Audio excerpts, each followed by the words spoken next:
Good evening, everyone. Let me welcome you to the Burke County Board of Commissioners pre-agenda meeting by Zoom virtual meeting today. I'd like to welcome each and every one of you here. At this time, I'll do a roll call. Vice Chairman Mulwee. Present. Commissioner Abley. Here. Commissioner Britton. Here. Mr. Taylor. Here. All righty, we're all here. Also, I'd like to remind you to please silence any devices that you have with you that may have background noises to it or something like that. And also, please remind you to identify yourself before speaking or making a motion. The first thing on our agenda today is approval of the agenda. You've had a copy of this. We do have an addition, which is presentation item number 3, which will be a proclamation from the Burke County United Way. So at this time, I'll entertain a motion for approval. So moved, Mr. Chairman.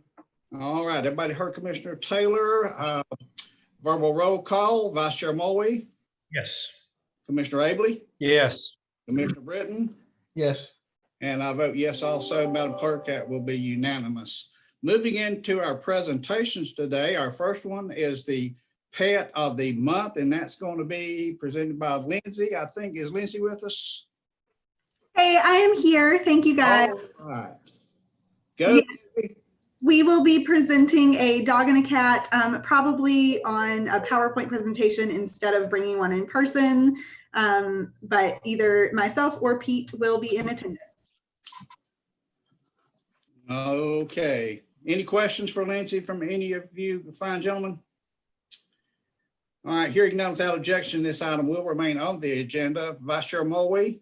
Yes. Commissioner Abley. Yes. Commissioner Britton. Yes. Commissioner Taylor. Yes. I'll vote yes also, Madam Clerk, so that will be unanimous. Moving on to our second presentation will be from TDA, a financial update for the periods ending June the 30th and September the 30th of 2020. And that will be presented by Ed Phillips, our Burke County Tourism Development Authority Director. Ed? Good afternoon, everyone. Good afternoon. So you have a copy of our financials from June 30th for the end of our fiscal year 2020. We did have revenues that came in lower than expected due to COVID and the hotel business and the shutdown of travel. So we did make budget adjustments for that, and expenditures essentially slashing all non-essential spending through June 30th. We still had a change in our fund balance of a negative $8,172. Essentially, that's a loss, but we do still continue to have a positive fund balance, and we're very fortunate to have that. Travel has recovered. Travel began to recover in May and June. July and August occupancy tax collections were essentially even with 2019, which was very good. August and September were also very strong. I don't have the September numbers yet, but I feel like we may even be better off this year than we were last year for occupancy tax collections and travel in general in Burke County. So I'd entertain any questions for the last fiscal year, and then I'll talk about our balance sheet through September 30th. So I guess we've actually got 2 reports here, one for the last fiscal year and then one for the first quarter of this fiscal year. All right, gentlemen, any questions for Ed at this point in his presentation? Mr. Chairman. Yes, sir. Ed, on page 8 of your audit, be page 19 of our information. I just noticed a heading there that maybe should be where it says budget highlights for the fiscal year ending June 30, 2021. That's incorrect. Thinking that should be 20. I believe you caught that. That's a good catch there, Jeff. No, sir, that's correct. It's the budget highlights for next year. Oh, is that for next year? Okay. Yes. Okay. It says ending 2021. Yes, that section of the management discussion and analysis is to tell about what you expect to be doing in the coming year. Okay. Thank you, ma'am. Yes, sir. I didn't realize that, so that's great. All righty. Any other questions at this time? Mr. Chairman, Maynard Taylor. Yes, sir. He has answered half my question, but I think the pandemic has affected your schedule and your income and the employees. And I guess my question is, you stated in your presentation and covered half of that, but how has it impacted, and are we being able to keep our employees employed full-time, Ed? Now, which employees are you referring to? The employees, obviously of the tourist. Okay, of the TDA or of the hospitality industry? TDA. TDA, yes, yeah. Yeah, we're employed full-time. You know, we haven't had any layoffs or furloughs or anything like that. Our financial situation is strong. And we actually have just recently received some grant money for marketing from the Economic Development Partnership of North Carolina. Great. But we are, you know, we feel good about the future. The new hotel in downtown Morganton has contributed significantly to our revenue. Also, vacation rentals have set records this summer. So revenue is strong so far, and we haven't seen or feel the need to do any kind of layoffs or anything like that. All right. Also on page 18 and the third paragraph, fifth line, authority does not have a fund policy in place. My question is, should they? So I think that's, let me look that up real quick. I think this is for a fund, for the fund balance. You might have to help me out on that, Margaret. It is not uncommon for entities to only have an informal policy. Burke County doesn't have a formal written fund balance policy themselves either. Yeah. Whether they should or not, it's very random. I would say probably maybe 30–40% of governments have a formal written policy.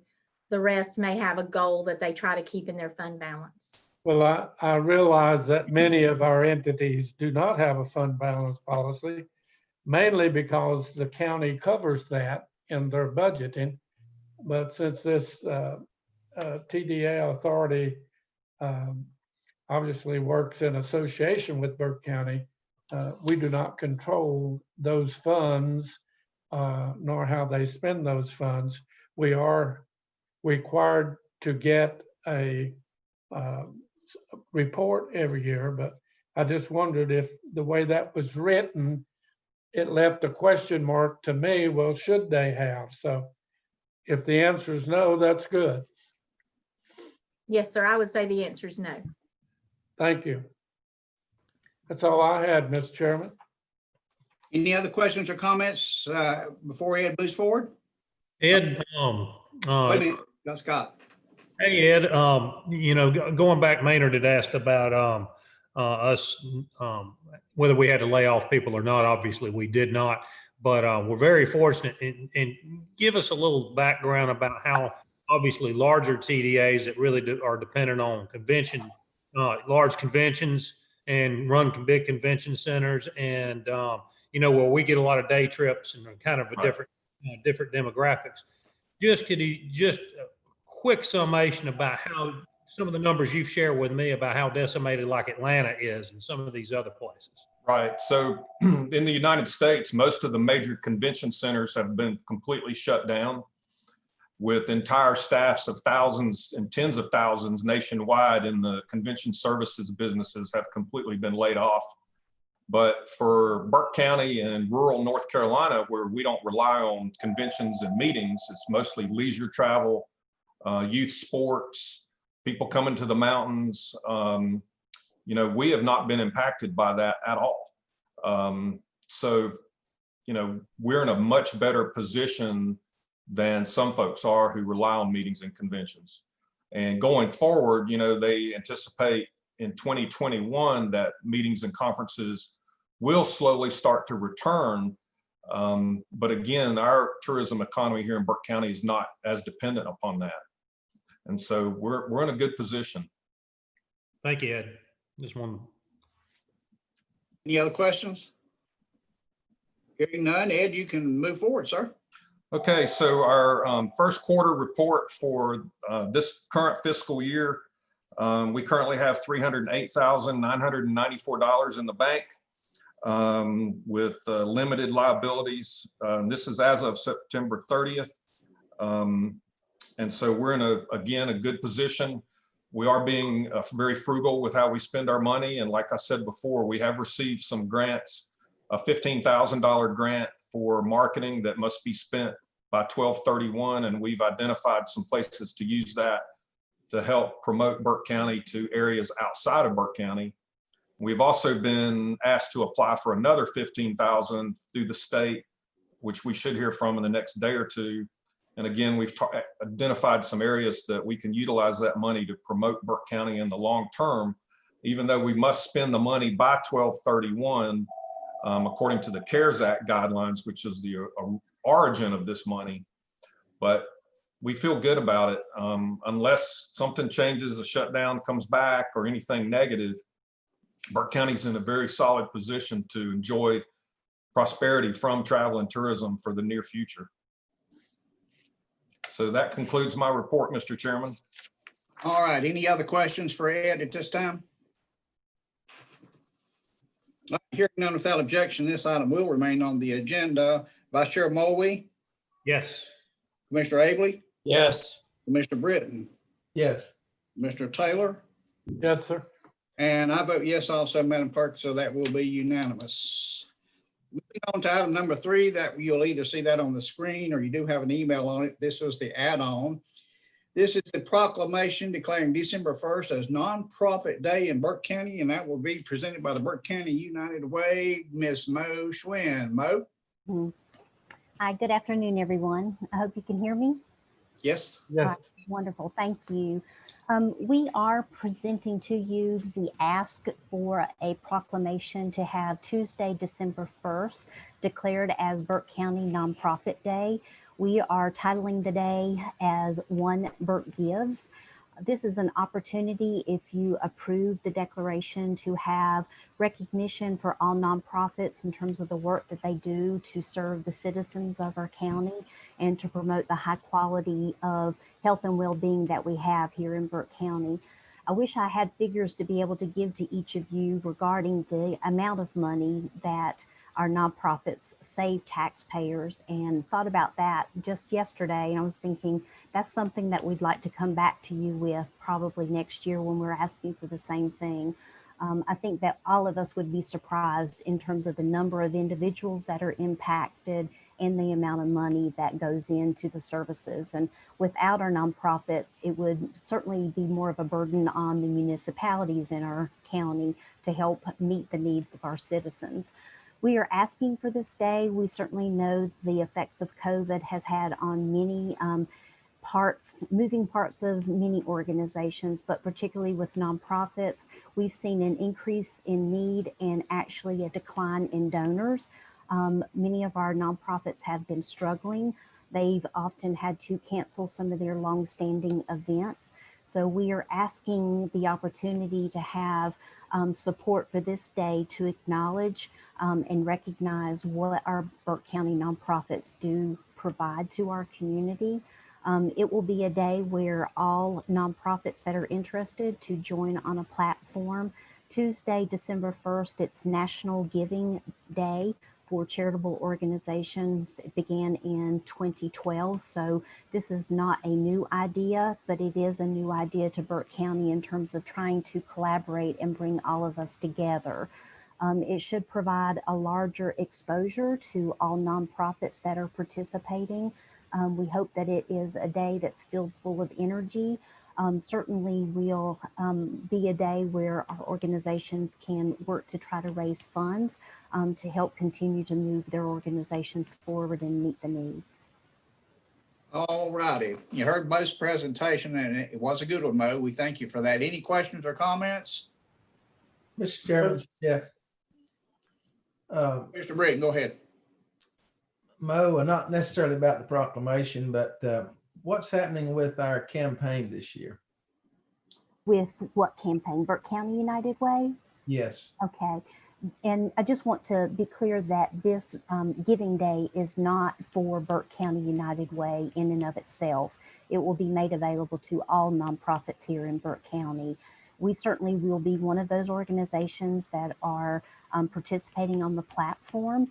And our particular campaign, certainly as you all are aware, we definitely saw the need for hotspots for our students, and you individually rose to the challenge and helped to fulfill the needs for hotspots in our community. We have continued to work with our school system to identify additional needs that students have. So the Hotspots campaign that we generated has morphed into a Keep Learning Moving Forward campaign. Whereas there are still additional technology needs that students and teachers have. Additionally, we are looking at trying to meet basic needs of students and parents. An example would be telehealth and telemedicine copays. It's an opportunity for students to receive either healthcare or behavioral health care in the school system, but there are copays to those fees. We are looking at providing opportunities to serve and meet shoes, basic clothing needs that students may have. So for Burke County United Way, our focus currently is on Keep Learning Moving Forward. We are also undergoing a large strategic planning session. Certainly the spring of 2020 was not very kind to Burke County United Way. We had 10 of our campaigns that did not run. And so we were not in a position to make allocations to our partner agencies, but we did rise to the challenge to meet the needs of students in our community. Burke County United Way also joined efforts with other funders to develop an emergency relief fund for COVID efforts. The balance of that fund is still $83,000, and those funds are remaining in the account held by the Community Foundation. So are you planning to run campaigns in the fall or winter, or what's the campaign plan for, company campaigns? Thank you. Yes, we are beginning to reach out to our campaigns that allowed us to go in and do workplace campaigns. So we are beginning those efforts now. Okay, thank you. Sure. Other questions? Mr. Chairman, Maynard Taylor, I don't have a question, but I do have a brag point, if I may, please. I love the first whereas, the second half of it, contributes significantly to the high quality of life for all citizens. And in the third whereas, it mentions volunteers.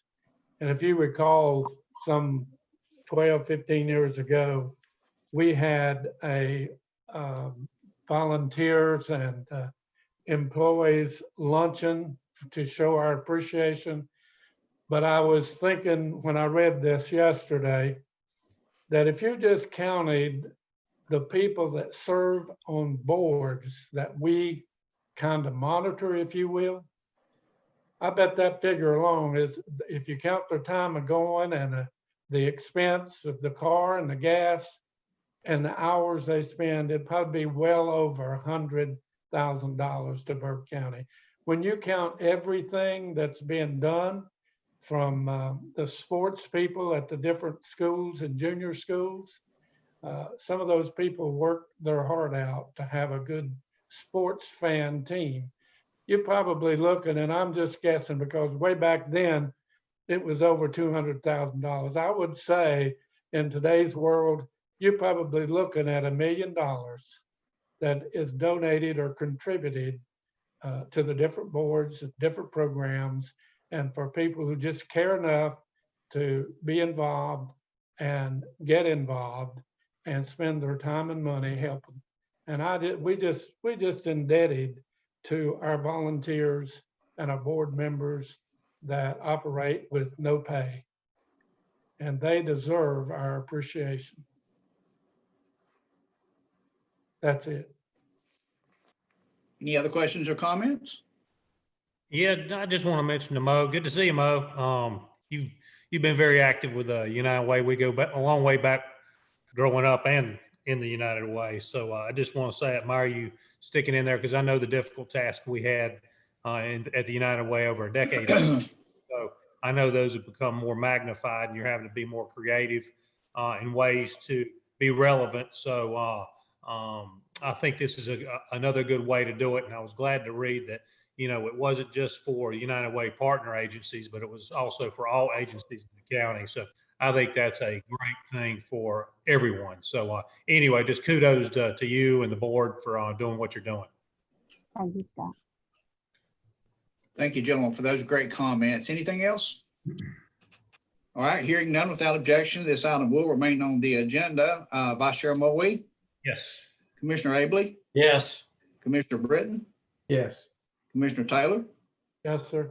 and I vote yes also, Madam Clerk. That'd be unanimous. Thank you, Mo.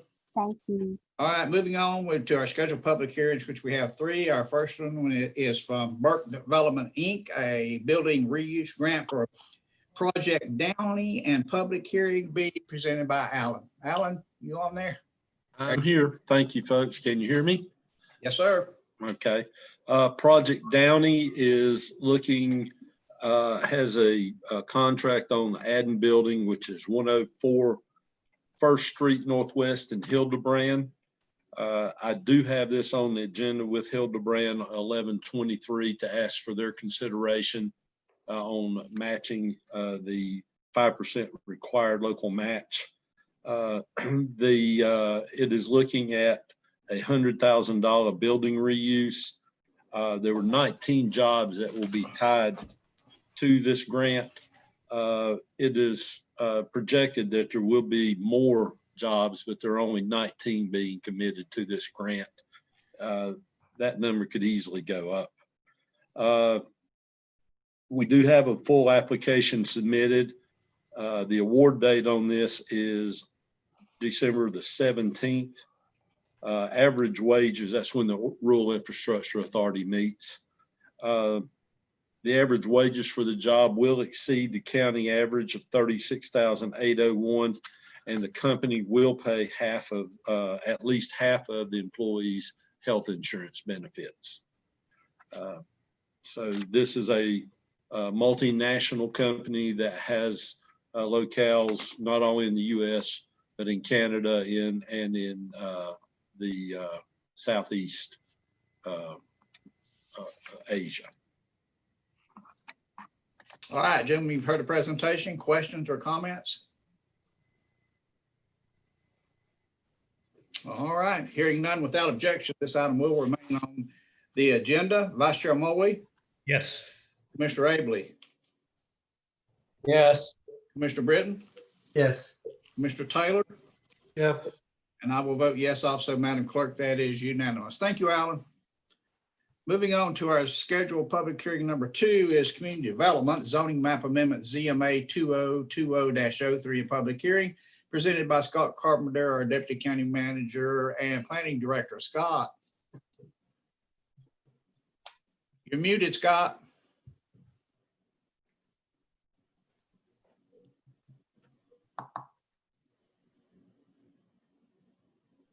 Try again. Scott Black, can you help us out?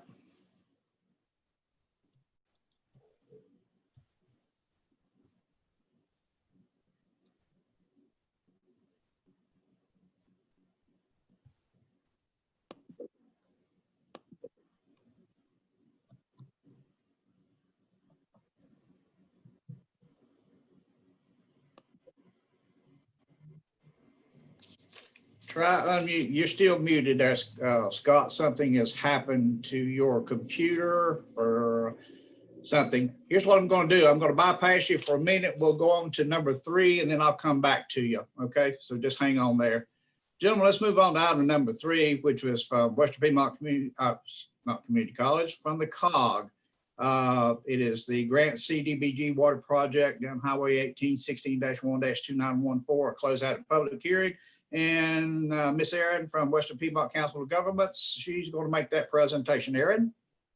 Yeah, and I apologize, Miss Joan. I will get with you after this meeting, but a couple of numbers have changed since we developed this summary that you have in front of you. Very small changes, but our low moderate income benefit switched from 64.4%. I was able to get a little better information and clarification, and our new LMI percentage is 64.7%. So that's a 0.3% difference. But I will get that updated information to you. This is about the Burke County, the water line grant that constructed a water line out on Roney Road and Highway 18 South. We got a $2 million grant from the Division of Water Infrastructure and DEQ and constructed over 31,000 linear feet of water line, in addition to a 8-inch water line, in addition to the water service lines that were run for low and moderate income households that wish to receive that connection. Installed, let's see, 13,267 linear feet of new water service lines, 29 new hydrants, and 40 new meter setters and boxes. The project created a direct benefit to 23 low and moderate income households with 46 low income people in them. We also served 42 households with 85 people in them with improved access to new water lines. And I'd just like to insert in here, because it's not explicitly stated, but in the original project area, about 10 of those houses had become vacant from the beginning of the project to now. And so any house that's currently vacant was not counted in these numbers, but really did receive the benefit of access to a water line. So there's closer to 53 homes or properties improved. This project had come in over budget when we went out for the construction bids. And that's notated here in the budgetary effect.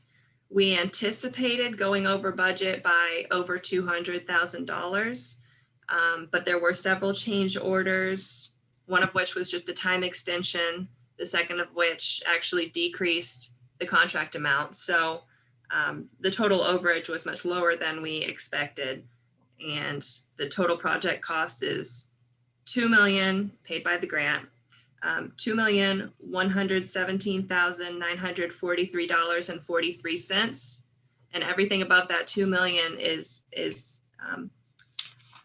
the count will not be reimbursed by the grant. I will take any questions that you guys might have. I know there's a lot of numbers floating around there. All right, Aaron, thank you for that presentation. Gentlemen, questions for Aaron? Mr. Chairman, could she explain just a little bit more under that last paragraph? No additional grant funding was found. However, only $117,943.43 was needed to balance the budget. So we did that out of fund balance, and you had interest. So you really out of the fund balance, we only used $102,093. Where'd the other money come from? Now that I'm not sure. We did request from DEQ consideration for additional grant funding once we realized that the construction contract was going to come in over what we had allocated in the budget. Unfortunately, their policy was that they would not award more than $2 million at a time to a county or a municipality. So we weren't able to get any additional grant funding to finish the project. The grant initially, though, had been a 100% grant with no local funds required. So the 117 number that's listed there truly is all that the county has in the project. And now I'm not sure which fund it came out of. That may be a Margaret question. Yeah, I know where it came from. It came from fund balance. My question is, if we overspent whatever you said, 2 million, where did that other money come from? Or was it 200,000? I forgot what you said. I may have misspoken there. We had anticipated, and I don't have the meeting minutes, and so I can't remember the actual amount, but it was something like we had anticipated based on the construction contracts that came, or the construction bids that came in, anticipated that the total project cost would go over. Actually, I can tell you, because the original contract was, well, I can't tell you right now without doing a whole lot of calculations. But we had anticipated going over by quite a bit, and long story short, we wound up spending less money than we anticipated, largely because our connection costs were not as great as we anticipated. And the reason that the contract increased, I think, had a lot to do with the amount of rock that was encountered out there, especially on Highway 18 South. I'm not sure that that answers your question. I'm sorry if it doesn't. Mr. Chairman. Wait. Margaret, are you still with us? Yes, sir. Were the funds for the over expenditure in our budget already, or are we? They were already there. There was approximately, I believe, 224,000 had been appropriated from fund balance in case it was needed. And we didn't end up needing that, all of that. Okay. So the amount overage came out of that already allocated budgetary amount. Yes, sir. Okay, thank you. Mr. Chairman, Yes, sir. Margaret, didn't we have funds left over from other CDBG projects that we were able to use to reduce the amount of actual county fund balance used to offset this overage? That's correct. That's correct. As it's in that paragraph, the $14,930 is what came from general fund balance to complete the project. There was interest earnings of $2,135. And then there were some CDBG fund balances left from prior projects that could be used to offset the overage in this. So those funds were used first.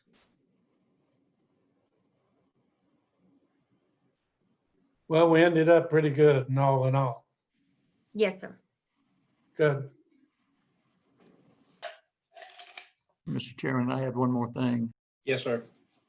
I think there was also some additional unanticipated costs that was the result of a DOT decision about how we had to route the piping instead of something to do with a bridge, and we had to bore underneath the stream instead of attaching it to the side of the bridge. Thank you, sir. Any other comments? All right, hearing none without objection, this item will remain on the agenda. Vice Chair Mulvey, Yes. Commissioner Abley, Yes. Commissioner Britton, Yes. Commissioner Taylor, Yes. and I vote yes also, Madam Clerk. That is unanimous. All right, thank you, Aaron, so very much. Appreciate that. All right, let's go back to Scott Carpenter. Give me a test and see if I can hear you, Scott. No, sir, I can't hear you yet.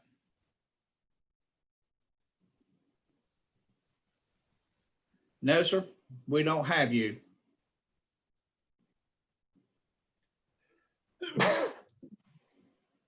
Still don't have you. Okay.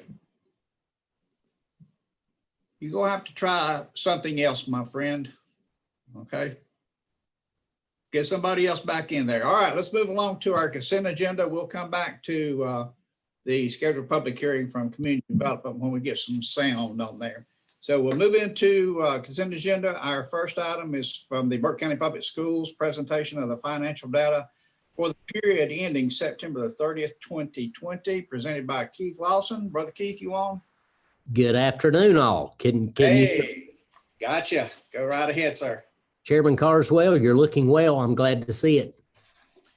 Thank you, sir. I'm following the same format that you all have grown accustomed to in my quarterly presentation of Burke County Public Schools financial data. As you can see in the first two columns of spreadsheet 1, we have our total annual previous revenues as compared to our current forecasted revenues by revenue source. As you can see, our state funds are anticipated, or were anticipated at least at the conclusion of the first quarter, to exceed the previous year by about 1.4 million. We'll be revising that upward as of second quarter due to receipt of additional CRF or CARES relief funding. Next, we have our federal funds. As you can see, that's down about $400,000. That's primarily in our elementary school Title I programs. Next, we have local school nurses, charter schools, fines and forfeitures, and receivables that make up, those in total make up our local budget, which is an annual increase in sum total of $175,000, which is, thanks to you all, a contribution, an increase from the county to help us offset absorbing inflationary increases, as well as a nurse position and retirement and benefits cost increases. Then we have our special revenue, or our Fund 8. And as you can see there, it's relatively flat, up about 100,000. I'll point you to the next two columns, the September year to date. Again, we just have the September year to date previous as compared to the current. And to the bottom far right is 22.4%. That's about where we were through the first quarter of the previous year at 22.4%. That sounds a little better than it may appear at first blush. With it being a quarter, you'd expect 25% maybe. But our second and fourth quarters are our strongest spending quarters due to the award of certified and classified supplements. So we'll see through December year to date that percent of budget closer to the 50% or 2 quarters worth. Our next sheet is specifically our local financials, of which you all are responsible and fund. I have our 17-18, 18-19, our last year's results, which are not official audited numbers, but are very, very close. We're just waiting on our official audit from Rick. I will draw your attention in the 19-20 column, specifically, if you see the 4XXX revenues and you follow over to the 207,420. Thank you, Kay. That is a contribution to fund balance for 19-20. That is primarily a direct result of our March 16th school cancellation due to the COVID-19 pandemic. We experienced significant savings due to that in facilities upkeep, and that is reflected in the 6XXX row, instructional support. As you can see, our 18-19 results were $10,119,000 for the instructional support. In 19-20, you can see that dropped to 9.7. That again is savings primarily in utilities and facilities operational costs. In the budget column, you can see the budget is, for that category, 10.4 million. If we continue in our Plan B, extracurriculars, facility usage and all continues to be suspended for any length of time, we will look to and once again hope to drive that specific spending category down. If you look down to in the budget box, our total budget of 16.3 million, Again, that represents a $175,000 increase from you, the county commissioners. We're at 24.1% into that budget. The local budget's a little more flat than our state and total other budgets are. So we're right on target, slightly under in our instructional support. And again, I suspect we'll stay that way. We're also looking to every available opportunity to use our CARES relief funding to relieve other budgets. That is quite difficult, but can be done and is being done in certain situations because our primary guidance, as Margaret's I'm sure well aware in county language, but for education, our pre-qualifiers to use CARES relief funding are for the delivery of health and educational services for the benefit of students during the COVID environment and to prevent the spread of COVID. So one specific example I'll give you that's helping us slightly relieve the local budget. Our maintenance staff has increased the frequency of replacing filters in our ventilation systems in all of our buildings. We're using COVID funds to do that, and we're coding the maintenance labor to COVID or CARES relief to pay for that. So as a result, it's relieving slightly our local budget. So that's just one specific example of areas that we're looking to utilize the COVID funds, utilize them appropriately and according to all the federal guidelines, yet find some relief to our other budget areas.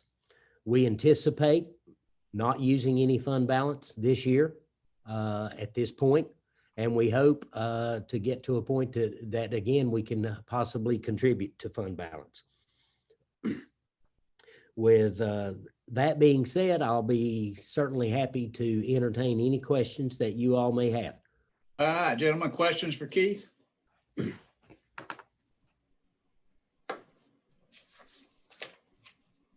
All right, hearing none, without objection, this item will remain on the agenda. Vice Chair Mulwee? Yes. Commissioner Abley? Yes. Commissioner Britton? Yes. Commissioner Taylor? Yes. And I will vote yes, Madam Clerk, so that will be unanimous. Thank you so much, Keith. Thank you. All right, let's moving on in the consent agenda. Item number 2 from Burke Development, Inc. will be an easement for electric at Burke Business Park. And that will be, again, presented by Alan. Alan? This is a request from the city of Morganton to get an easement to run power to electrify the water tank pump when it is installed. This easement will go across areas that are not currently planned to be built on, running down a roadway on the back side of the property and up to the site of the tank. So there are no funds needed for this. And I think there is a copy of the easement in your file. All right, questions for Alan? I will say that I do have the other partners that are in the business park has been on their agenda. And I think that everyone has approved that. It's Drexel, and I think it's on theirs for tonight. Sorry, Alan, didn't mean to interrupt you. All right, That's fine. Alan on this matter? All right, hearing none without objection, this item will remain on the agenda. Vice Chair Mulwee? Yes. Commissioner Abley? Yes. Commissioner Britton? Yes. Commissioner Taylor? Yes, sir. And I will vote yes also, Madam Clerk, so that will be unanimous. Thank you so very much, Alan. Stay with us. All right. Gentlemen, moving on to our next item on the consent agenda. This one is a request for the General Assembly to declare our 911 telecommunicators as public service personnel, public safety personnel, pardon me. Gentlemen, this is a move from across the state from all of the 100 counties. Unfortunately, our 911 telecommunicators have not ever been identified as a public safety personnel, which I didn't even realize myself. And it was very disappointed to find out that they weren't. And I think it kind of, myself, I think it does a dishonor to them, to their profession. We all know what 911 telecommunicators have meant to Burke County, trying to make sure that we get ambulances and get law enforcement officers and fire departments out there where we need. So we're asking, and I'm asking today, that we do this resolution that Burke County Board of Commissioners request the North Carolina General Assembly to take action to recognize and proclaim and affirm that 911 telecommunicators be considered as safety, public safety personnel. Any questions regarding that? Mr. Chairman, does that title or classification, does that have any ramifications in terms of state policy or state expense or anything like that? Not at this time. I think eventually it will allow these people to be able to get into programs that's being offered to public safety officers.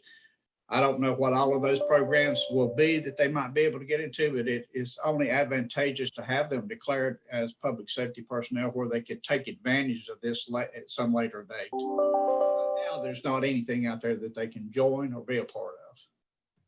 Are we aware of any pushback from the state on this matter? Have not heard a word. No, sir, I haven't.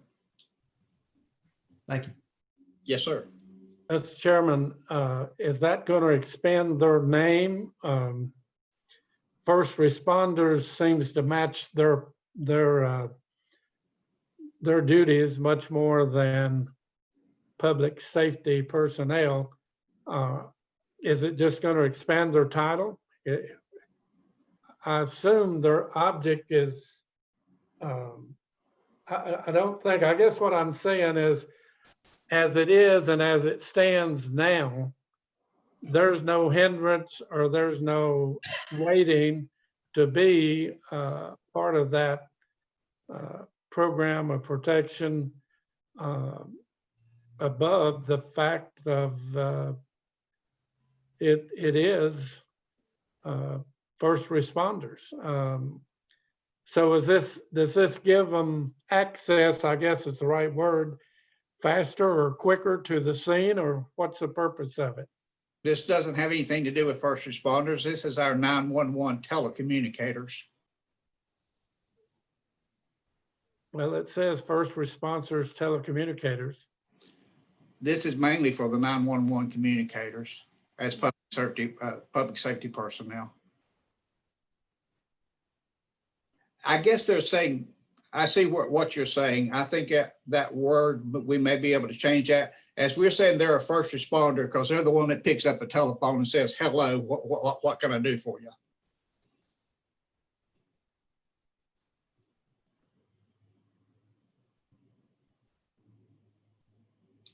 Well, I think the question is, does this expand their authority or does it expand their ability to access what they can't do now? No, sir, does not. Okay. Maybe the word contact would be a better word there instead of responder, but I think so. And Kay's making that notation right now. I understand where that could be misconstrued as an initial first responder. So what we're saying is a telecommunicator, they're the ones that answers the telephone, 911, what can I do for you?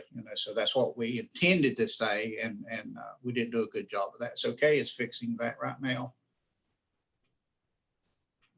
Any other questions or comments? Yeah, let me make one more that's a little confusion, Johnny. Sure. It's they're in the office and they say, how, hello, and what is your situation? Yep. And they give a lot of information over the phone. They never make it to the scene. And my question is,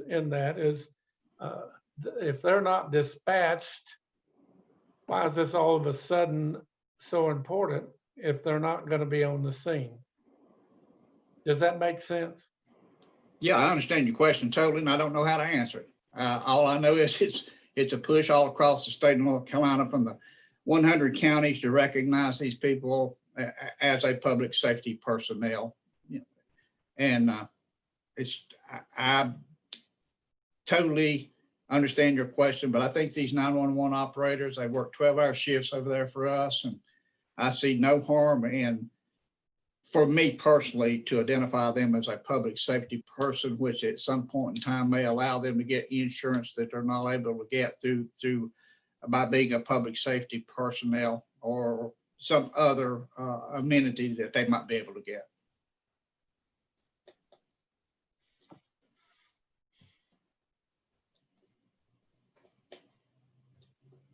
I have, I didn't mean to indicate that I had any problems with it.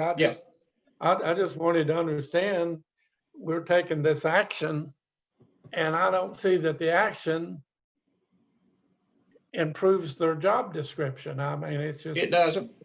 Yeah, it just, they're not on location. They do their work via telephone, by communication. Absolutely do. Yes, sir.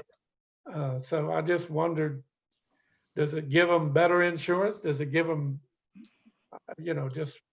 Not at this time it don't, but I think it will down the road. If this has got to be passed first to identify them as public safety personnel, to give them an opportunity to maybe seek out good or a different type of insurance or something like that.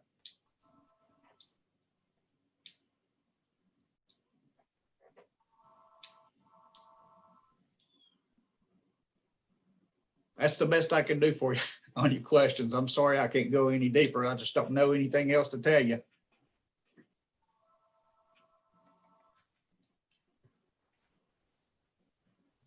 Any other questions or comments? Okay, then, without hearing any other questions or comments, without objection, this item will remain on the consent agenda. Vice Chair Moe? Yes. Mr. Abley? Yes. Commissioner Britton? Yes. Commissioner Taylor? Yes. And I vote yes also, Madam Clerk, so that will be unanimous on that. Moving to item number 4 from Madam Clerk herself is Council on Aging Appointments and Removals. Madam Clerk? Thank you, Mr. Chairman, members of the board. Can everybody hear me? Yes, ma'am. Yes. Ma'am. Great. This is a request to make some appointments, some removals, and to reduce the overall size of the Council on Aging. It's currently 12 to 18 seats, and it's hard to calculate quorum, have a number of vacancies, people coming off. So I'll just go through this. For seats number 1 and 2, no action is needed. For seats 3, 4, 5, 6, and 10 are removals. Ann Gibson, seat 3, Patsy Frady, seat 4, have attendance issues. We did receive an application from Ann Holland to fill seat number 3 for a 3-year term ending November 30th, 2023. The removal of Donald Prope, seat number 5, is requested for serving the maximum number of terms. Karen Robinson, seat 6, and Larry Berryhill, seat 10, are also requested. They are not interested in serving another term at this time. No action for seat number 7. For seat number 8, the reappointment of Jerry Probst for the remainder of a 3-year term is requested. Seat number 9 is occupied by Mary Wright with Blue Ridge Community Action. As you know, Blue Ridge Community Action is a service provider, and so that we have an odd number of voting members, and Mary is not voting on, the receipt of money for her agency. We're requesting that this seat be designated as a non-voting seat. Seat number 10, will be vacant after Mr. Berryhill's removal. No action is needed for seat 11. Seat number 12 is currently vacant. We're asking to remove seat number 13. It's been vacant for ages, and that will help reduce the total membership from 18 down to 12. It also makes the council easier to manage from an administration standpoint. Seat number 14 is occupied by Maxine Childers. We're asking that she be reappointed and that she be moved to vacant seat 4.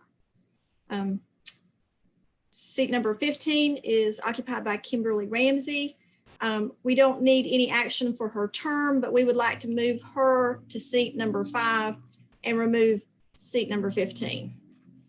Seat 16, 17, and 18, they are vacant, similar to the other seats, been vacant for a long time, and will make it easier to manage the council. So this, if you move forward, would be the proposed roster, just to kind of summarize it. Linda McGalliard in seat 1, Eleanor Summers in seat 2, Miss Ann Holland in seat 3, Maxine Childers in seat 4, Kimberly Ramsey in seat 5. Seat 6 would be vacant. Seat 7 would be occupied by Susan Janney. Seat number 8, Jerry Probst. Seat number 9 would be still Mary Wright, but as a non-voting member. Seat 10 vacant.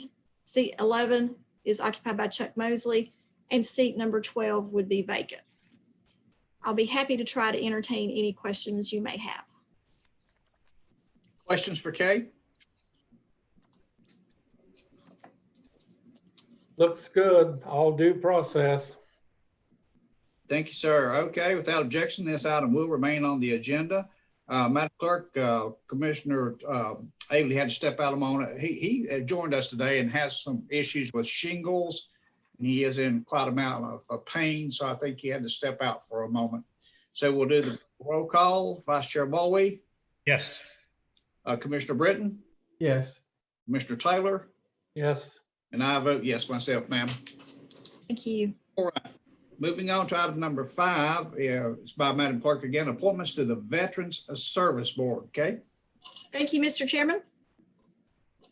This is a request to reappoint Larry Britt, seat number 1, Forrest Early, seat number 2, and Kenneth Knight, seat number 5, to the Veterans Service Board for the remainder of 3-year terms ending September 30th, 2023, and to reappoint David Turbigen, seat number 3, and Edwin Ware to seat number 4, also to the Veterans Service Board for the remainder of 3-year terms ending September 30th, 2022.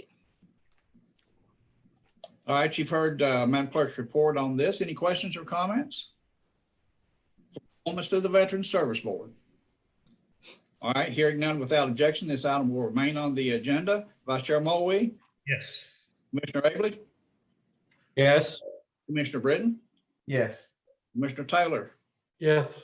And I will vote yes also, Madam Clerk. So that is unanimous. Moving on to item number 6 is also from Madam Clerk, appointments and removal to the Voluntary Agricultural Board.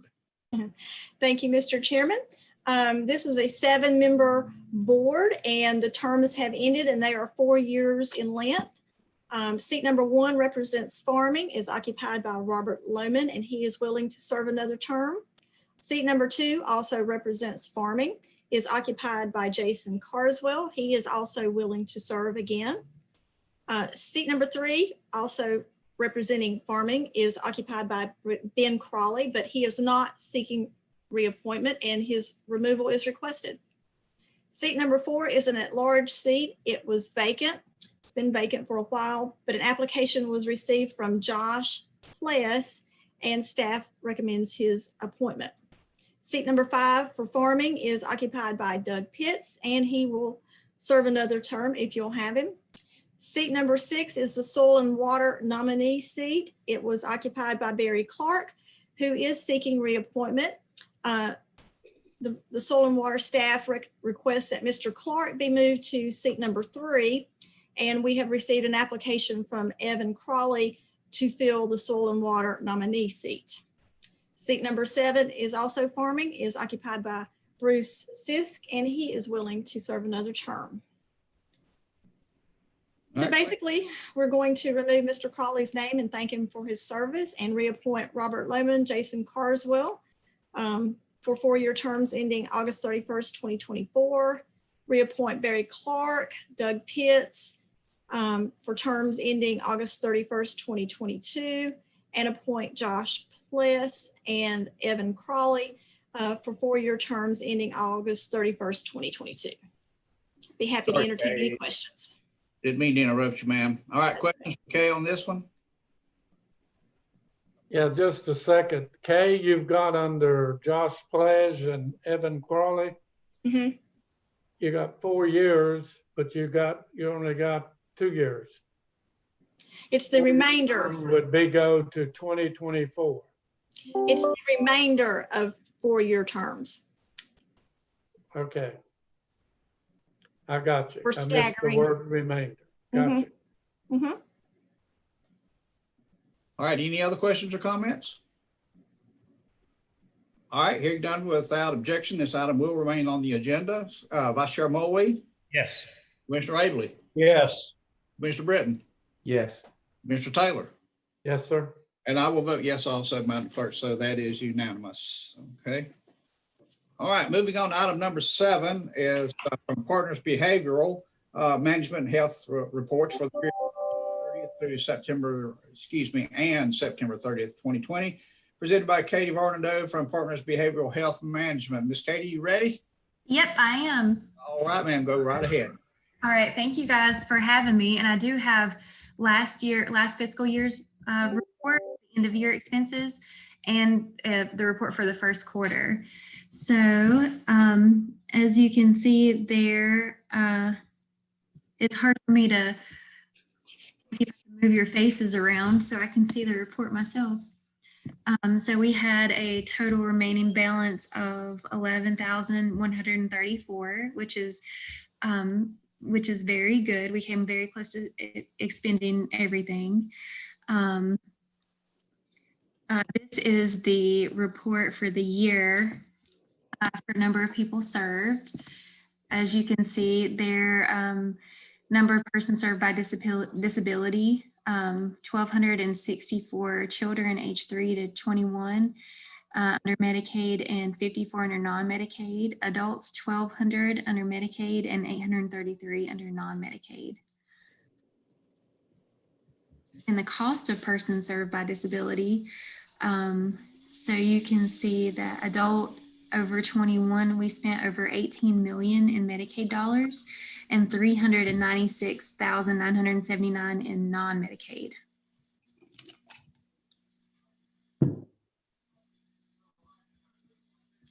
So within Burke County, we served 347 individuals with IDD under Medicaid, 34 under non-Medicaid. Mental health, 2,464 under Medicaid and 887 non-Medicaid. And then substance use, 388 under Medicaid and 499 under non-Medicaid. And that number there is an indicator of, an issue we have with our own system. We have a lot of adults in need of substance use care that don't qualify for Medicaid. So that's why there's that shift in numbers under substance use.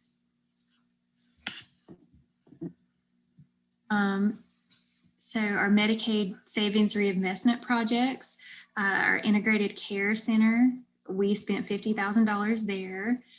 Our DSS clinical support with an embedded therapist, we spent $4,296 there. We did change providers, so that shows that explains that discrepancy in the budget and the actual expense. And then our drug diversion and treatment program, we spent $34,200 out of our $41,700 budget.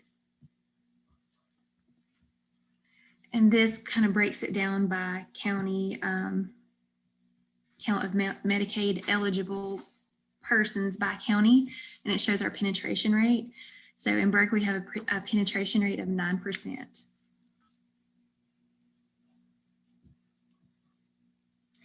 And these first few slides are basically the same thing that I just went over, the total cost of people served for the last fiscal year and the total number of people served.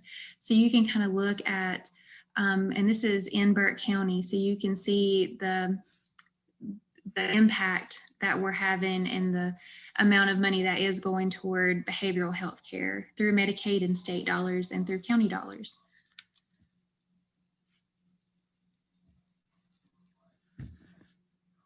So these are our first quarter expenses.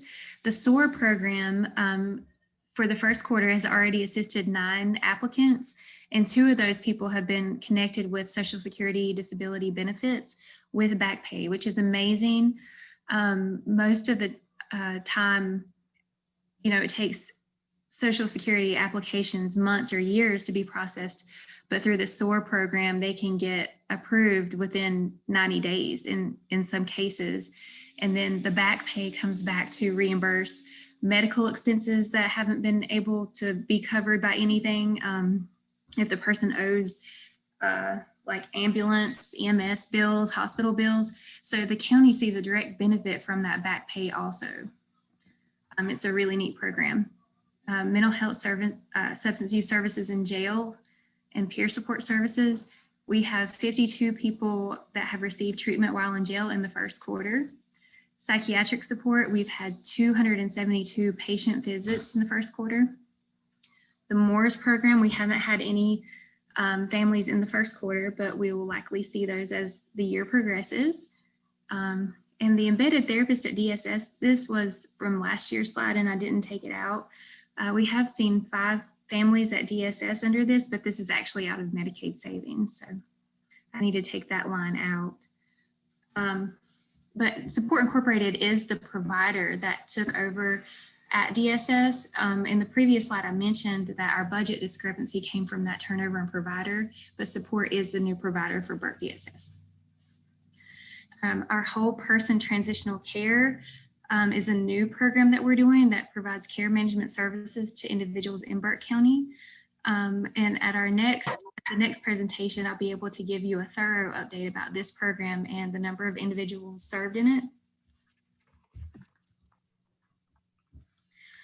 With our housing reserves, we've been able to help 9 households in the first quarter.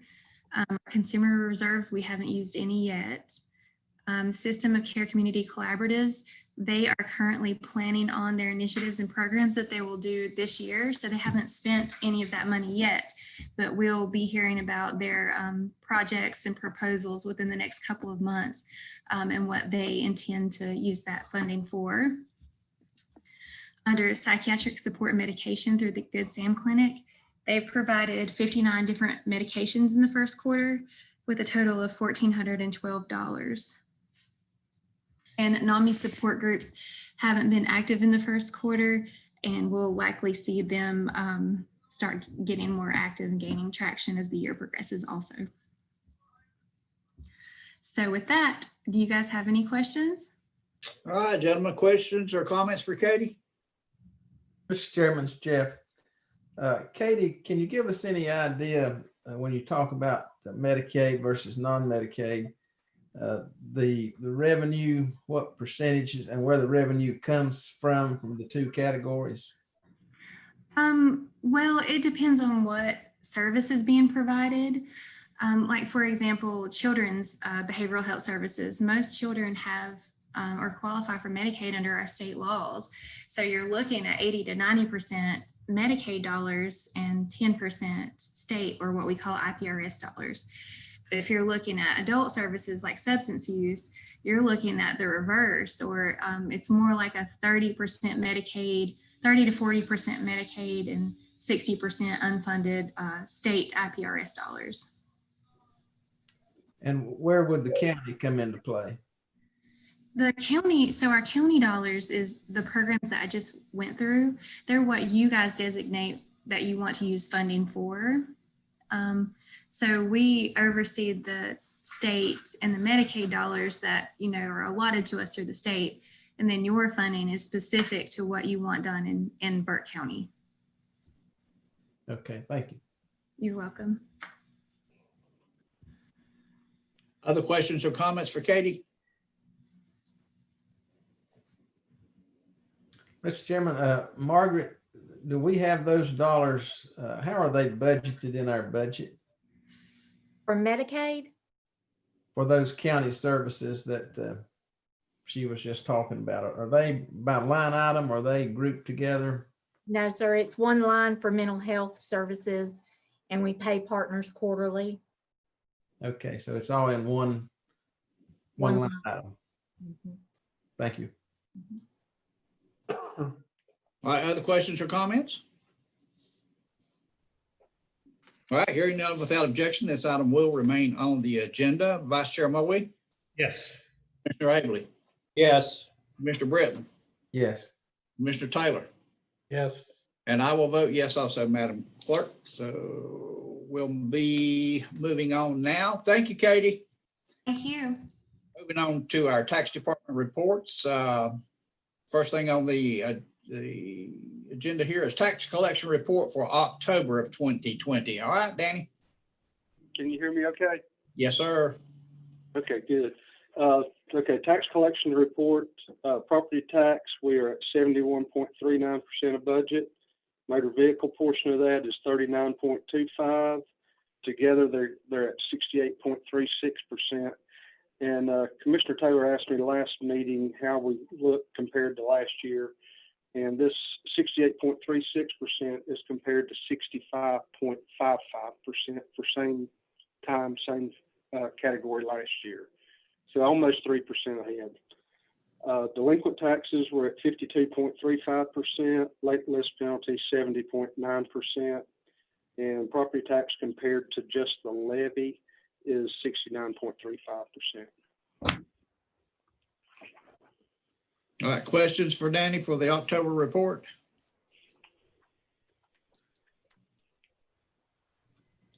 All right, hearing none without objection, this item will remain on the agenda. Vice Chair Moe? Yes. Commissioner Abley? Yes. Commissioner Britton? Yes. Commissioner Taylor? Yes. All right. Commissioner Taylor? Yes. And I will vote yes also, Madam Clerk. All right, Danny, the release refund report for October 2020. Okay, releases, we had $8,736.96 on the report. We had $3,991.86 rebuild, which gave us a net release of $4,745.10. We have $1,168.54 in refunds out of that. The vehicle tax, we had no refunds over $100. All right, questions for Danny on this report? All right, hearing none without objection, this item will remain on the agenda. Vice Chair Moe? Yes. Commissioner Abley? Yes. Commissioner Britton? Yes. Commissioner Taylor? Yes. And I will vote yes also, Madam Clerk. All right, moving on, item number 10 is the appeal of failure to list penalty. Okay. On October the 5th of 2020, a letter that was received that was dated September 18th of 2020 from Continental Automotive Systems. This letter is in response to a 10% penalty that was added to the 2020 tax notice that amounted to $79,103.03. Continental submitted a timely extension request, and if you look at their letter, they say, you know, we requested an extension, which they did, and they were granted that extension until March 16th. Of course, the March 16th deadline passed, and the listing was not received until April 22nd. Over a month past the deadline. Therefore, under general statute, we had to apply a 10% penalty for failure to meet this legal submission requirement. General statutes requires individuals and businesses to list personal property between January 1 and January 30th annually. Businesses are allowed an extension time if requested and granted during the month of January. These extension requests are typically granted by our staff. Failure to submit the listing either during the month of January or by the extension date results in a 10% failure to list penalty. Under North Carolina General Statute 105.312K, the Board of Commissioners does have the power to compromise. Although the Board of Commissioners has the power to compromise, this action can be challenged and the commissioners held personally responsible for anything that they release under 105.380. The tax administrator recommends that the Board of Commissioners deny this request from Continental Automotive Systems to release and refund the penalty for untimely listing. And the statutes are referenced below. All right, questions, gentlemen? Mr. Chairman, Maynard Taylor. Danny, do you have the taxes this firm has paid in the last 10 years to Burke County? Not with me right this minute. I mean, I can always look that number up. Well, I have talked to two different businesses in the last couple of weeks, one just a couple of days ago. and they're hurting really bad. They haven't got any relief from COVID stuff. And one of them only employs about 3 people, and the other one employs maybe 11 or 12. But both of them, because of COVID-19 and the slowdown, going to have to close their doors. One of them probably within 30 days. And my question for this is, Continental's been a real nice corporate sponsor business for Burke County a long, long time. And I don't know if, you know, I can't read their mind. I don't know why they didn't meet their own deadline. But I think we as commissioners need to look at the situation a little bit. And, you know, Mr. Chairman, I don't know how we do it or if we want to do it, but I think we need to respond and maybe say if they, and this is just an idea, some of you gentlemen may have a better one, but just to say that, you know, if they pay the fee within 10, 15, 20 days, whatever we choose, we reduce it to half. I just, you know, obviously they are suffering, as their statement and your report said, that COVID has affected them a great deal. We don't know how much this pandemic has affected all the businesses in Burke County, but it's affected a lot of them. I'm amazed some of the motel, hotels, and some of the things aligned with tourism has been able to stay open. But anyhow, I think a little bit of consideration, knowing what I know, would be in order for this business. And I would just like to offer my support that I would be willing to do that if the rest of the board is also willing. Other comments? Johnny, I feel the same way as Maynard. I know you got to follow the rules of the law and whatever, but that's a pretty stiff fine. Maybe we could negotiate that a little bit. Okay. Anybody else? Mr. Chairman, just a couple thoughts. I guess what I was hoping to see in their letter, and maybe in a roundabout way they were saying it, maybe we could ask for some more explanation. But if there was some explanation, you know, I know, you know, they mentioned they're hurting due to COVID. I understand that everybody is.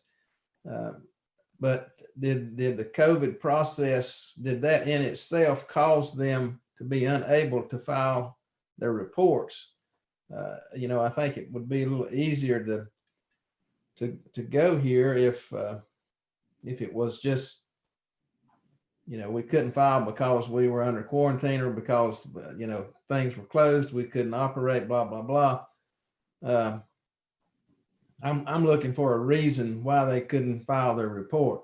If the answer is, well, we just didn't, you know, that's a little bit more problematic for me.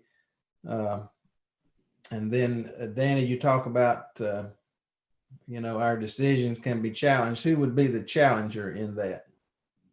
That would be any citizen that's, say, maybe another company that you did not release the penalties for this year, could say, hey, you did it for them and you didn't do it for me, and they could take you to court over that point.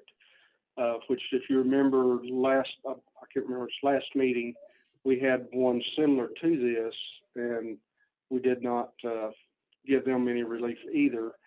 I think one of the things that we do in taxes, and the general statutes are set us to keep us uniform and the same throughout. And when you start making exceptions for one versus the other, then you lose that uniformity. And I think that's where you set yourself up for opportunities. Mr. Chairman, Maynard again, look at the second paragraph on your printout, on your information. And it says during the months of April and May 2020, Continental Automotive Systems sustained an 80% decline in revenue. I dare to say I don't know a business or aware of a business, including the power companies, if they experienced an 80% decline in revenue, would not be in trouble. And the second thing that I feel the way I do is simply this: they paid their taxes. What they're asking for is assistance on the penalty of late pay, or late filing rather, excuse me. And I don't think that's considering I don't know what their tax bill is, and that's the reason I asked Danny the question. But I'm sure their tax bill is very high, and I don't think it would hurt Burke County to make this concession for that firm. 80% less revenue. But I guess a lot of money. Where I'm coming from is, yeah, we all had less revenue. I'm sure the restaurant business and of course utilities got all kind of revenue shortfalls during that same time, but that didn't prevent us and other people from listing their taxes. The loss of revenue doesn't prevent you from listing your taxes. That's where, my problem comes. I agree with your comment, with the exception of one thing. When you list them, you got to pay them too. So, you just, it's 80% could affect your cash flow enough to make you do some stupid things. Excuse me, I don't mean to say stupid, but anyhow, makes you do alternate things than the normality. I think they've been a good corporate company, and I still think, I know I've got to pay my taxes too, but I think the jobs they brought into the county and the times we've been out there to praise them for bringing the jobs in, the quality of the industry, again, I think we should give them some kind of break. And I know I got to pay my taxes. I've been losing money since March, but anyways, I still feel strongly this has been a good employer. They've added a lot to Burke County in the past, and I just think we need to give them a break of some sort. And I understand Wayne's comments there, but I agree with those comments, but I also agree with Jeff. I got to really know a reason. I wish I saw a better reason for why they just didn't file the paperwork. I mean, was it because the accounting department was shut down? That I understand, but just because that does, but if it's just because of revenue declining, that doesn't preclude them from filing paperwork, which, so I'm a little confused. And on the other hand too, you won't be personally liable by forgiving this debt. I mean, so just gonna have to give it some more thought. JR, what's the legal ramifications for us if we forgive or don't forgive? Well, there's no legal ramifications for not forgiving. The legal ramifications come if you do forgive, but there's no clear standard by which you forgive this company's failures versus other companies' failures. And if you're just doing it because, of sentimental reasons or for whatever, then you stand liable should anyone challenge it for discriminating against the other companies that have failed to file timely and were forced to pay the penalty.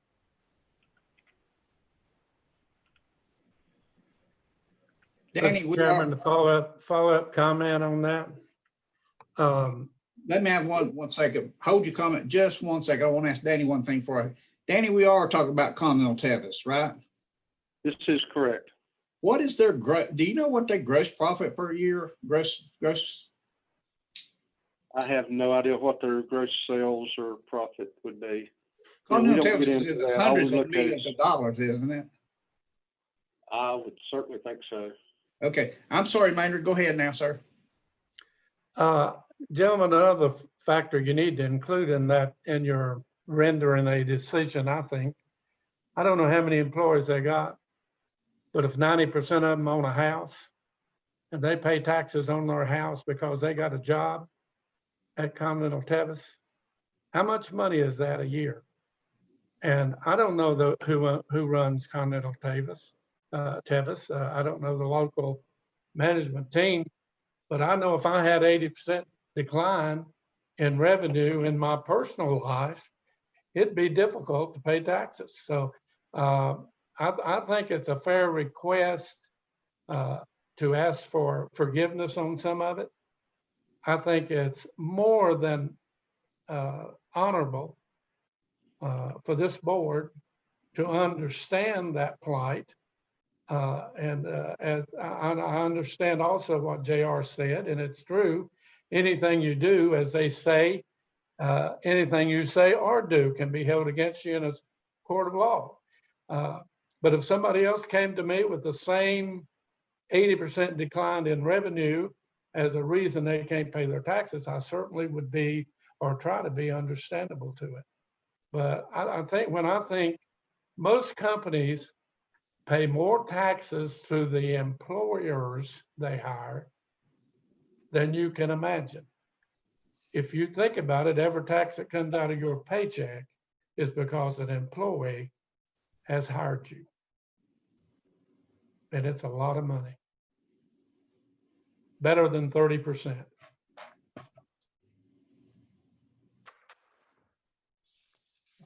Mr. Chairman, just for your knowledge, their county tax for 2020 was $791,035, and therefore we had the 10% penalty, which was $79,103, which gave you a total of $870,138, which they did pay in July and took advantage of the discount.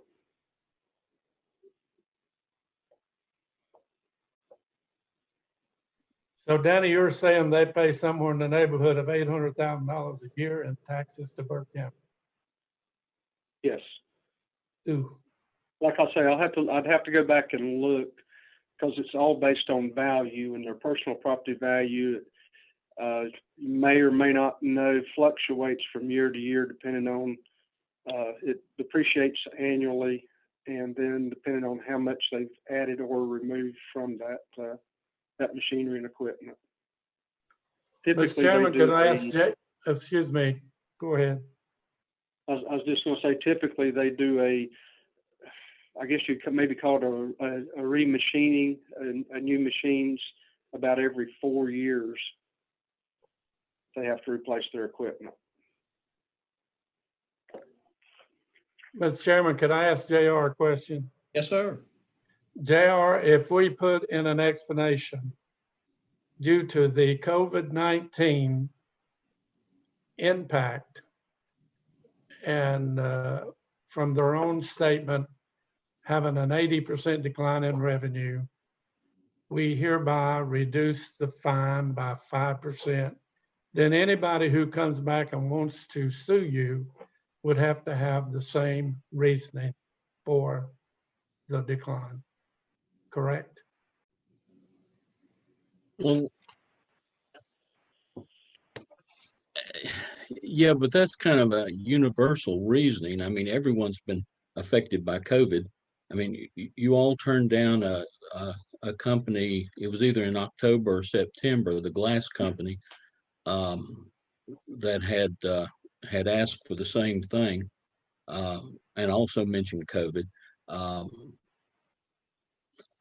You know, I think these reasons are going to have to be pretty specific to Continental, and not something that would apply to any company that's endured the COVID pandemic of 2020.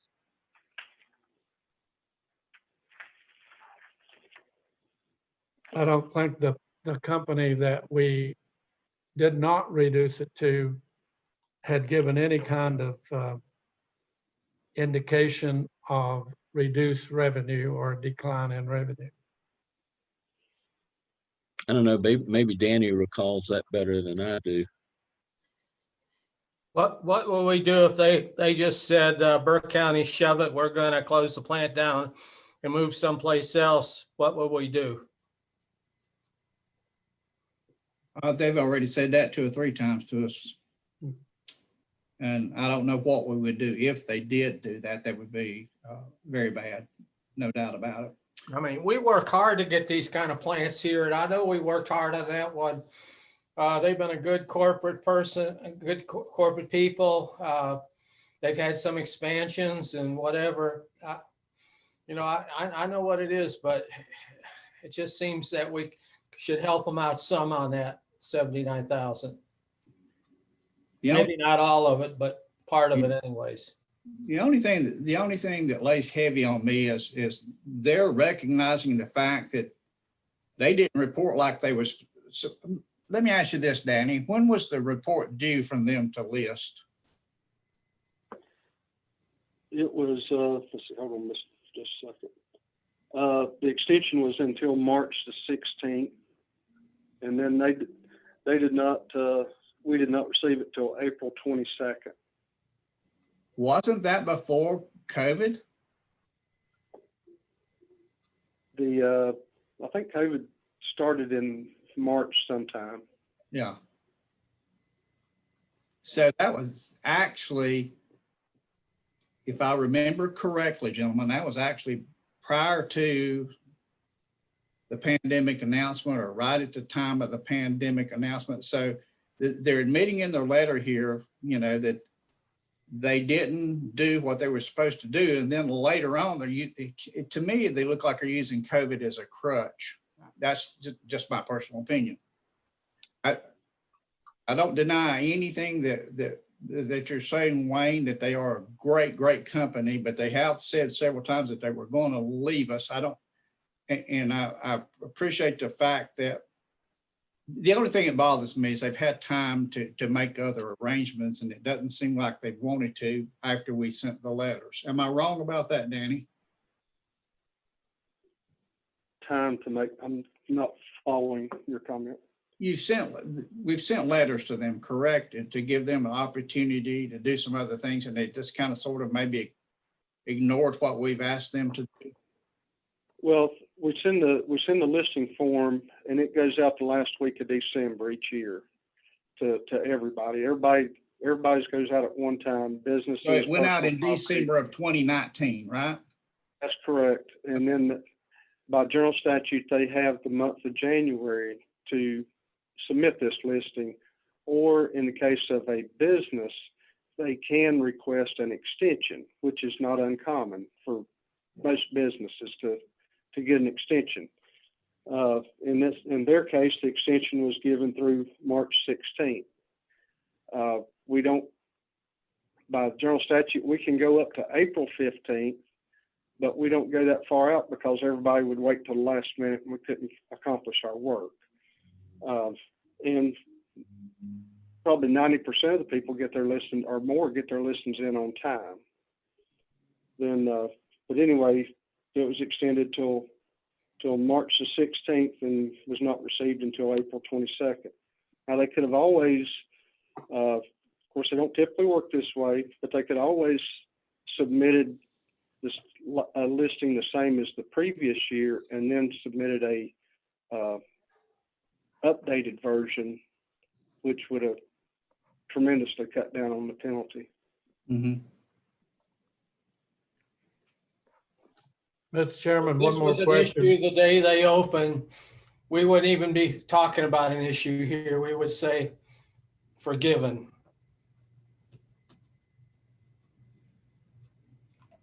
Maynard, you want to say something? Yeah, what I was going to say is ask Danny one more question, and that simply was, Danny, have you ever charged this firm a late fee before? Have they ever been late before?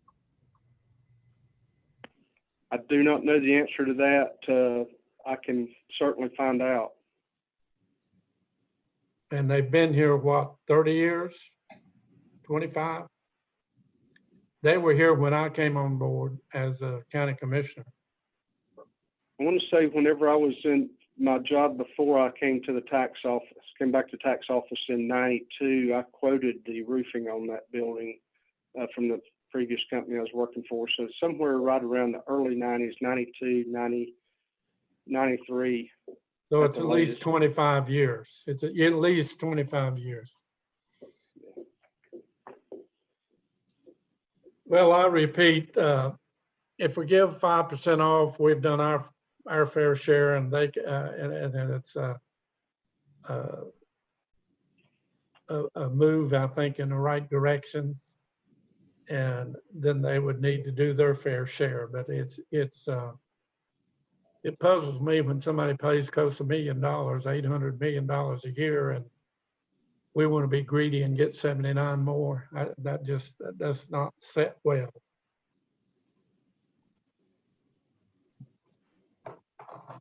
Any other comments or questions?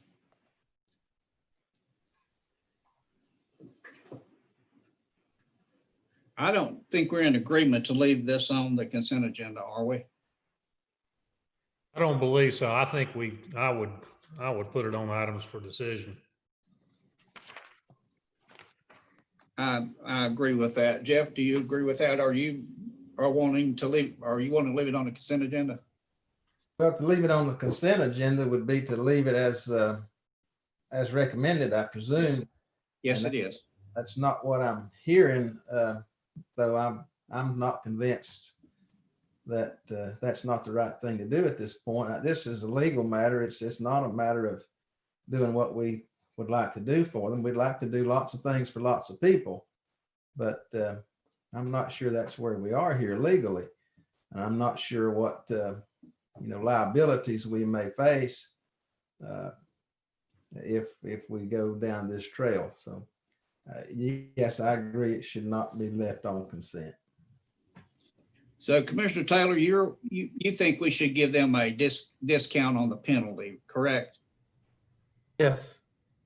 Wayne, you're saying the same thing? I sort of chump change though when you look at it. I mean, if we're talking 5% or something, that's just chump change. So your suggestion for yourself is? No, I wouldn't be for that at all. All of it? I can't hear. I'm not saying all of it, but maybe half of it. Oh, half of it. Okay. I'm sorry. Danny, any comments on what Commissioner Taylor and Commissioner Abley is suggesting? Not really, other than, it's not the way we've treated others. Okay. And, fair and equitable is what we want to make sure we've maintained. All right, JR, I'm going to come back to you because we have a motion is to deny this request, and we have two commissioners that are asking forgiveness of some or part of the penalties and interest. So your suggestion as to how we should move forward, because I don't think this is a consent item. Do we leave this as Danny has recommended? How does Maynard and Wayne, if they want to ask for some forgiveness of these fines, what is the procedure to move forward with that? I think you should move it to the items for decision. And that way you can discuss it at the board meeting on the 17th and come to a resolution.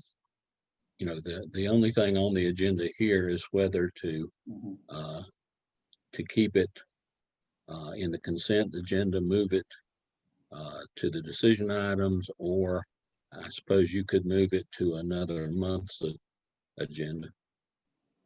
I don't see any reason to move it to another month's agenda. So if we move it to the decision items, at that point in time, Commissioner Abley or Commissioner Taylor could make a motion as they see fit as to how they'd like to see a reduction. Is that correct?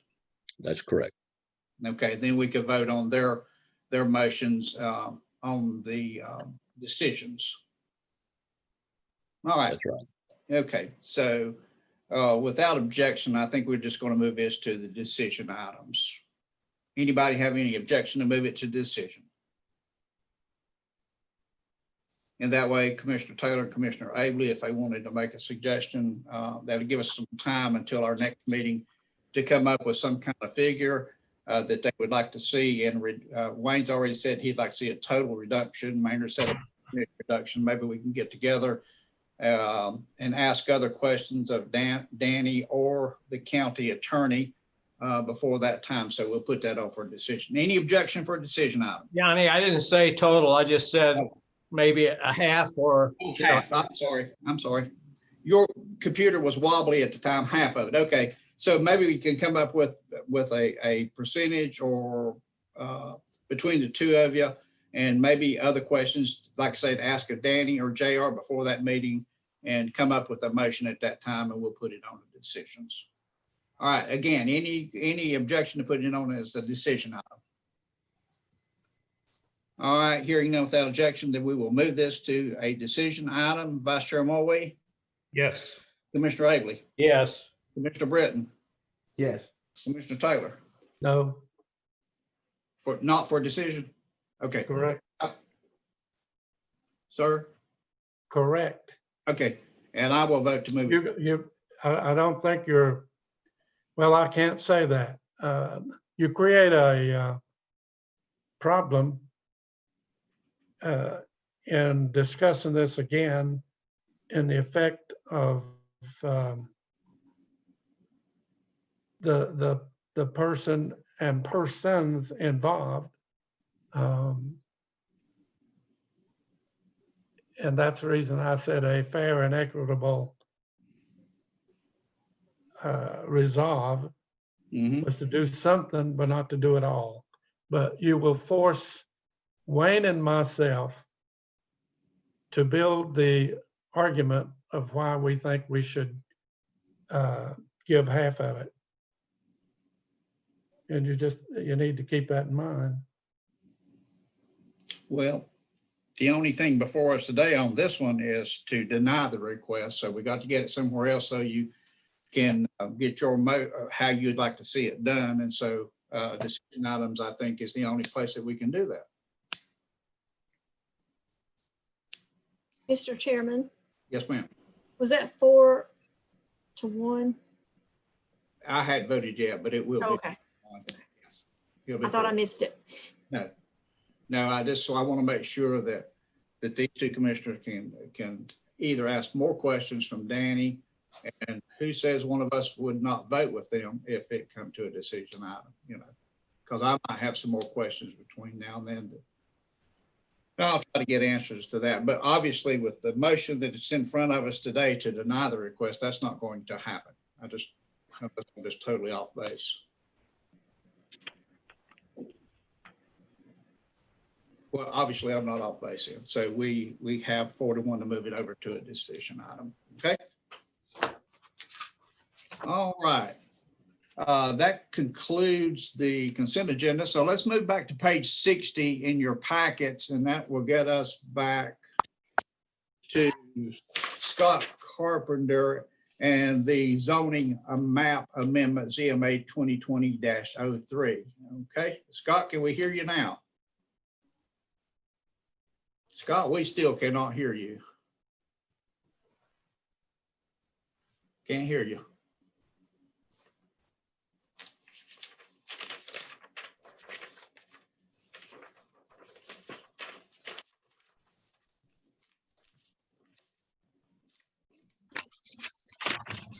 We got tech coming in. Let's see what we can do here.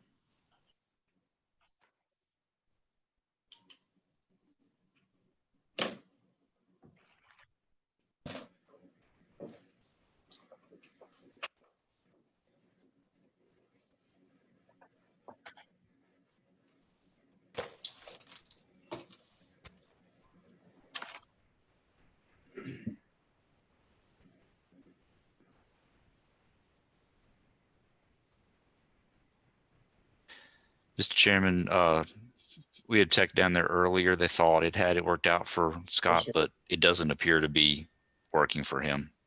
Okay. You think it may be working for him at some point? I just messaged Tristan to see if he was still with him, and so I'm waiting to hear back. So if we want to move on to another option and come back to it, don't have many options left. at this we've Would you kind of run out. Would you like for me to present it? That was going to be my next question to the commissioners. Do the commissioners mind if Kay gives a report? I don't mind if we just agree to put it on and let him present it during our regular meeting. It's yes, sir. I'd make the motion, we leave it on the agenda for a regular agenda. So you can't make a motion on pre-agenda. So all I'm saying is I think we ought to have it. We'll just, that's a simple request. It's not that much detailed or I think very understandable. I agree with you, sir. I think everybody's probably read it. And does anybody have any objections to leaving it on the consent agenda? Mr. Chairman? Yes. You can hear me? Oh, we got you. Bless your heart. Okay. All right. Well, it only took half of community development staff and half of IT department, but I'm here. All right. Well, you jump on in there and give your report here, sir. I will be brief. Thank you. So, this is a request that staff has received a rezoning application from Winston Mitchell to rezone a parcel of land totaling 1.4 acres. The request is to rezone the property from its current zoning of residential 3 to the general business zoning district. The applicant would like to expand a portion of his tractor business to this property, and his wife is also considering establishing a small business in an existing structure there. The applicant has owned and operated a tractor repair and sales business on the adjoining property, which is directly to the west, for 38 years. The applicant also owns the subject property and lives on the property across from the street from both the subject property and the existing business property. There is a new metal structure that has been constructed on the property. The parcel 911 address is 4406 May Lynn Drive, Morganton. Records indicate that the property can be served by public water and private on-site septic. The parcel is located approximately 170 feet from North Carolina 18 South and approximately 400 feet of frontage on Mayland Drive, and Mayland Drive is a private road. If you look at your existing land use map, you see the arrows indicating the subject parcel, and directly to the left of it, it has a commercial property. On this property, it does show as yellow. However, there used to be a house on the property that has since been torn down. So it's actually a vacant parcel. In the surrounding areas are single wide residential and single family residential structures, as well as some commercial activity along North Carolina 18 South, where there's a convenience site. As far as conformity with the comprehensive plan goes, the current land use plan for Burke County is the 2016 to 30 Blueprint Burke Strategic Land Use Plan. The subject parcel is located in the rural agricultural area. Areas located within these areas of the county are typically rural in nature, and access to infrastructure and utilities are more limited than in the primary and secondary growth areas. Commercial development can be expected in these areas, though, as they need to support residential and agricultural nature areas. As far as conformity with the Burke County zoning ordinance, the current zoning district for this parcel is R3. However, the subject parcels, proximity to North Carolina 18 South, and the proximity to existing commercial zoning does provide validity for considering this rezoning request.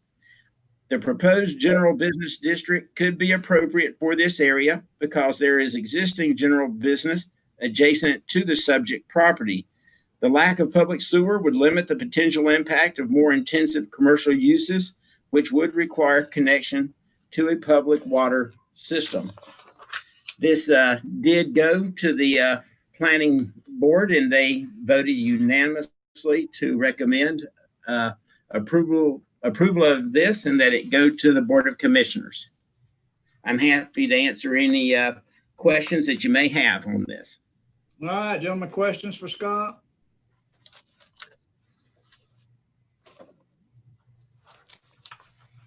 All right, hearing none without objection, this item will remain on the agenda. Vice Chair Moe, Yes. Commissioner Abley, Yes. Commissioner Britton, Yes. Mr. Taylor, Yes. and I will also vote yes, Madam Clerk, so that will stay on the agenda. Thank you, Scott. Glad you got us on here. Thank you, gentlemen. All right.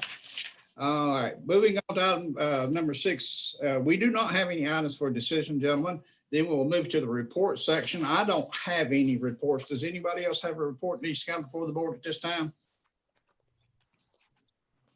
All right, hearing none, we'll move to other discussion items. Let me give you a couple of courtesy reminders to spay and neuter your pets and like us on Facebook. And please don't litter. Please remember that the election polls close at 7:30 p.m. this evening. We are going to adjourn from this meeting. We need to go into a special meeting. When we are in the special meeting, there will be a closed session. We will take the motions to go into closed session after we go into the special meeting. Gentlemen, please do not leave your computers. We are going to be transported over by Scott Black into the special meeting. Does anybody need to take a quick break before we go into a special meeting? Okay, okay, let's give Scott a few minutes to move us over. Those that need to go. Mr. Chairman, hold on one. Sorry, you will need to leave this Zoom meeting and rejoin the 4 p.m. special meeting Zoom because it's a different Zoom. Okay, but you will have that Zoom ready. For I will start. So close out of this Zoom, and I will start the next one up and rejoin into that one. Thank you, Okay. Scott. Thank Is that you. Is that on the email? Yes. Scott will do that for us, I think, right? Scott, you need to click the 4 o'clock meeting invite. Yeah, I have to close this meeting before I can start that one. So if everybody will leave this meeting, then we can start the next meeting up. And All right, hold on before everybody leaves. Yep. Okay, Scott will take care of that, but we have to have a Right. to adjourn this meeting. Yes. Motion, give me a motion to adjourn, somebody. So moved.